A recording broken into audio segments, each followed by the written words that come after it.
Good morning, traders. It is 8:04 a.m. Chicago time on Tuesday, September 30th, 2014. Thanks for joining me. Derivatives trading involves substantial risk of loss and is not suitable for all investors. My personal opinions, market data, and recommendations are subject to change without notice. Past performance is not indicative of future results. Quick look at the overnight news. Plenty of numbers overnight. German unemployment change came in at plus 12,000. Consensus was negative 12,000. Unemployment rate unchanged at 6.7%. This is a big one. Eurozone September flash CPI came in at 0.3%. Core CPI came in at 0.7 versus 0.9. Eurozone core CPI equals the lowest on record, suggesting the Eurozone's disinflationary spiral cannot be wholly attributed to falling energy prices. The euro and bond yields fall as equity futures rise on hopes that lower than expected inflation will drive the ECB to do more. UK Q2 GDP revised higher, Q on Q 0.9%, 3.2% annualized. The EU is arguing that Apple's Irish tax ruling does not comply with OECD rules. It is seeking recovery of Irish aid to Apple since 2003. The value of that's approximately $8 billion. Spain's Constitutional Court suspends Catalonia's independence referendum pending a final decision. This was expected. Some analysts think this will take years.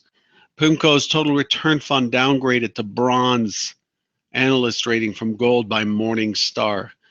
This morning, a news item came out saying that PIMCO's total return ETF managed by Bill Gross sees record $446 million of outflows, which represents 12.5%. Looks like that fund is really taking a hit, and it does carry a lot of public pension funds and stuff like that.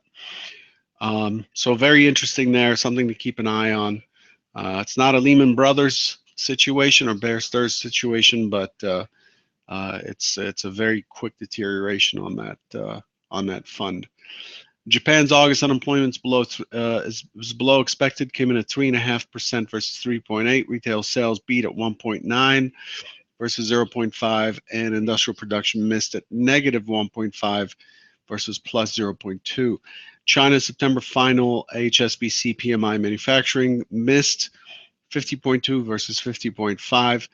And then Ford issued a profit warning saying that it won't hit the 2014 targets.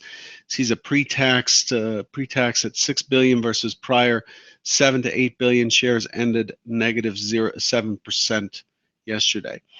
The big news this morning that's affecting the NASDAQ is eBay spinning off PayPal into separate public companies. Very interesting there.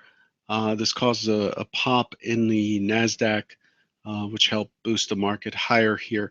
But I think the next piece of news out of this is that someone like Apple, who's getting into the payment processing business, is making a hostile takeover of PayPal or something. They have huge cash coffers, and they can pretty much buy anybody.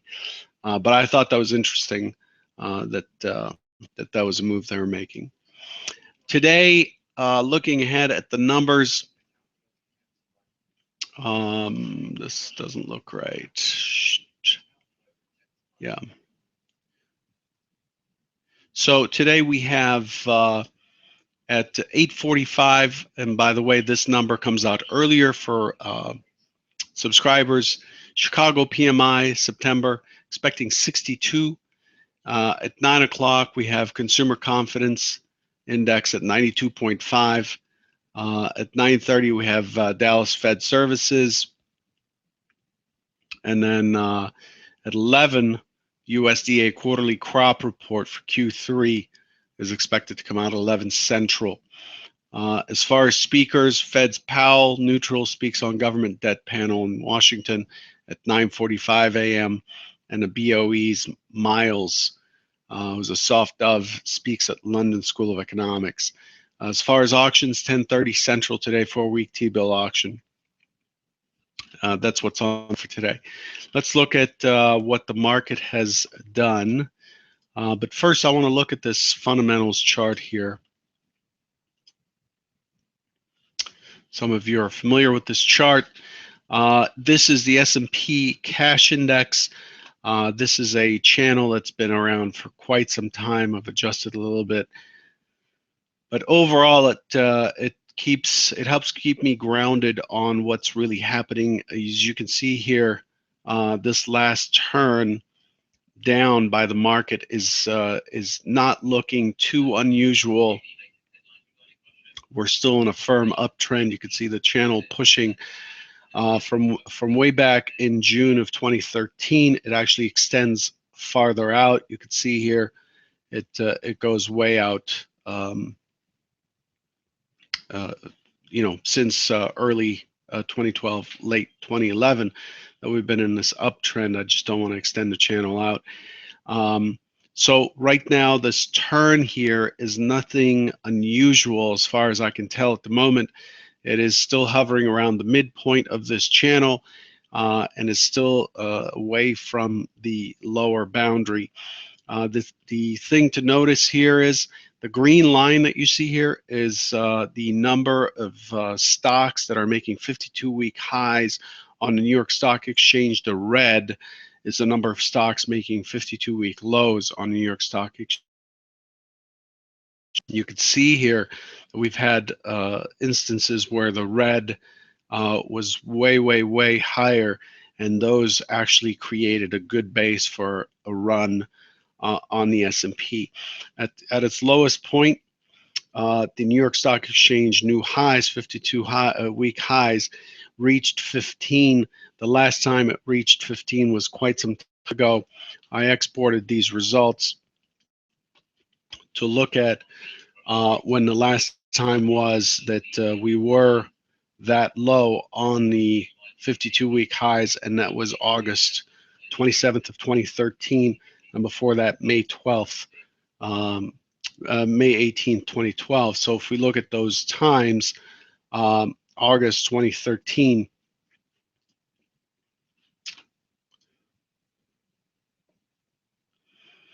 August 27th, 2013, we find ourselves right here where we chopped around for a few days and then made new highs on the S&P 500 before another pullback. Again, this is the S&P Cash Index, not the futures.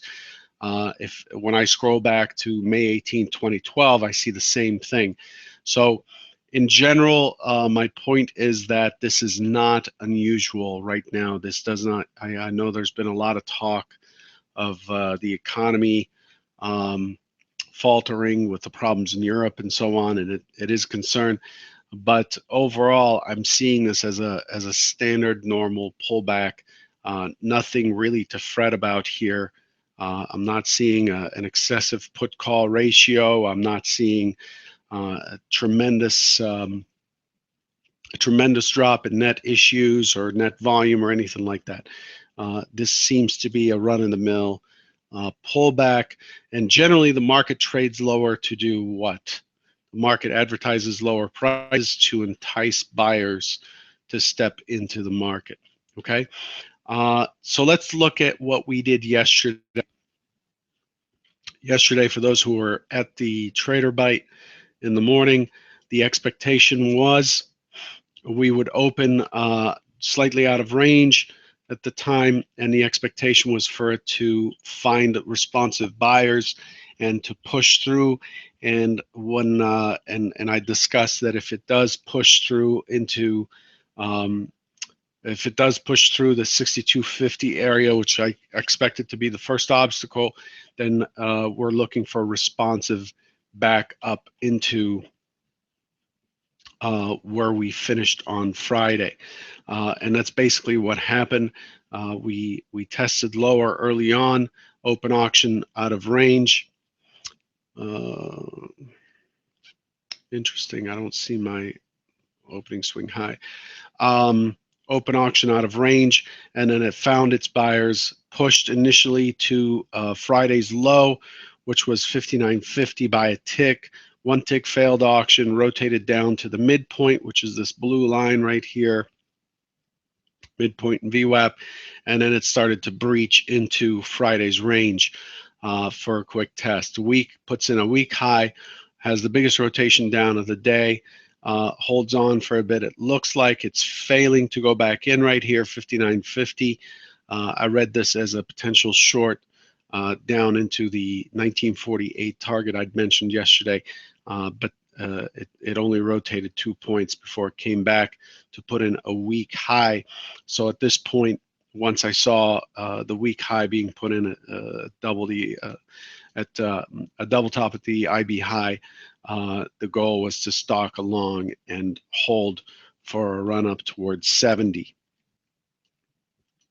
And so here we go.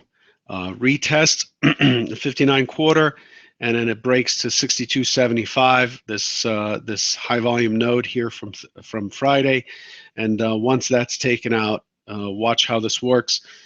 We one tick that pull back, but once that's taken out, you see the strength of this run up, strong delta. Buyers are stepping in,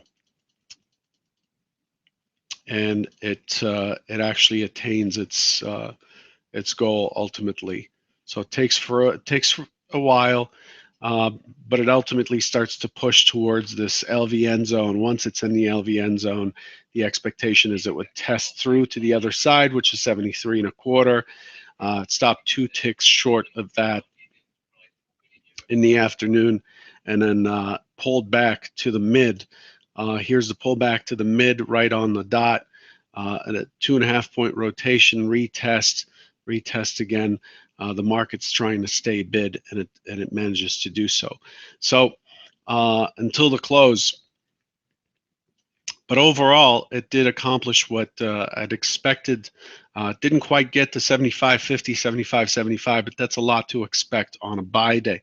On buy days, the range is not as good as the sell days, but overall, the market did what was expected here. The second hypothesis was an attempt into the prior days range. Like I said, I was looking for this to fail. If it was going to fail, I expected it to fail in this area, and then if it had failed through and broken this opening swing low, then the target would have been 48. I believe it's 48.75 or something like that. So we can see it here. 48.25 would have been the target below, but what it did is it actually, even with a lower low, it ended up holding a bid into Friday's range. The catch here, though, is we have a lower point of control, lower price action. Overall, the market does have buyers that are still interested in getting long, but it is the buyers are allowing lower and lower prices before they step in. So I'm seeing this is a weak recovery from the top that we have put in. Again, this does not mean that this is a sell market. This just shows that it's got a little bit more to go lower before the long-term buyers would step in and take it back up. Targets above. If it does go higher, initially 92, 92.50 is a very weak high that we've left behind from last Wednesday. But the key target now is 2003. 2003 is the area I'm looking to see retested on any push higher. Don't forget that 87.50 is the micro composite point of control right here. That's the area that once we get up there, the expectation is the market would get stuck here for a little bit of time before it gains energy to push through that 92.50 and then 2003. But the target above is 2003, the target below is 48.25. And then we start working through some levels here. 48.25, 47 areas key below if we sell off. today on the overnight, we see a fair amount of strength here, a nice push up, and the market's pulled back from that news-based push here. The market's pulled back from it. Not a stellar low, not a stellar high. We have a double top at the high with a fair amount of volume. The overnight volume was steady at 220,000. It's definitely crept up and is looking healthy, back to pre-summer levels. So the overnight session has seen a fair amount of activity. The range being 68 to 77.5, 9.5 points. So overall, the overnight profile is not telling us much.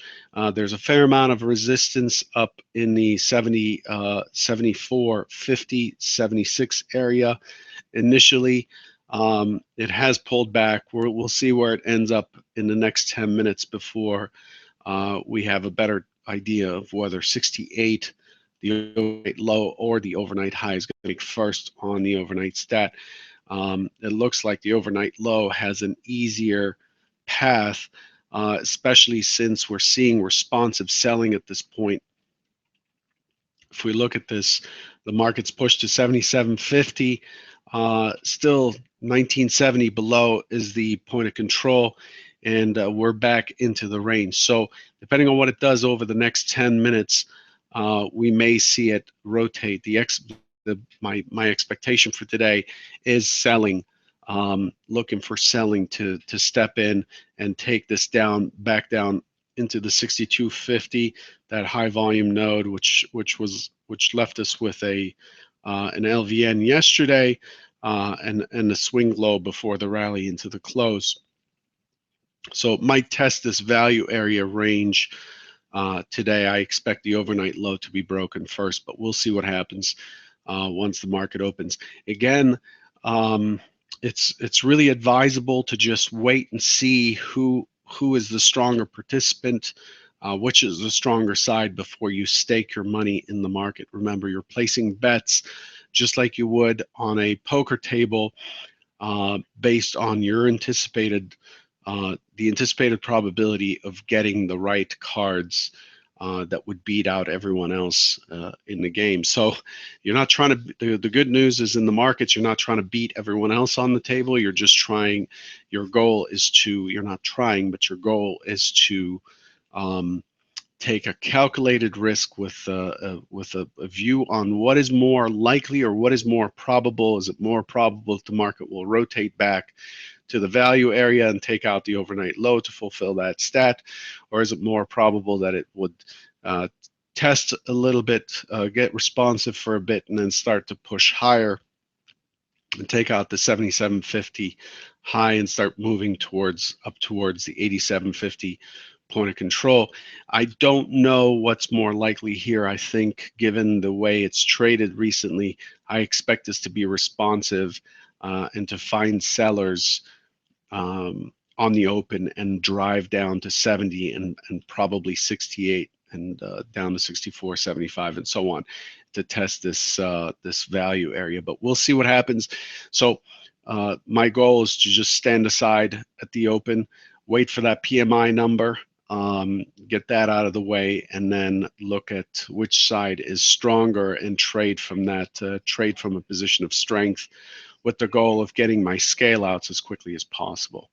Okay, so that's the goal. It's a whippy market that tends to get people emotionally excited and staking more than they should, in my opinion, for the return thereafter. So just keep in mind, stay mindful of getting caught up in the action, and just stay with the game, stay with the target. Don't get distracted by volatility or the thinness of the market depth. It really looks like Rule 575 from the CME has changed the depth and the way the S&P trades now. I welcome that. I know that's probably not a good thing for many, but I welcome that. The fact that the book is not getting overstuffed and misquoted and things like that. But it does seem to me like The market depth is a little thinner and it trades through prices. I'm finding that it fills orders much more quickly, much better, whereas before you would have to wait a while before that happened. So it's a nice thing to see. Good news for the little guy, I think. Anyway, I'll leave you with that. And then I'll, stage 5 traders, just know that this afternoon we have our webinar at 3:15, and I'll catch you all tomorrow. Take care.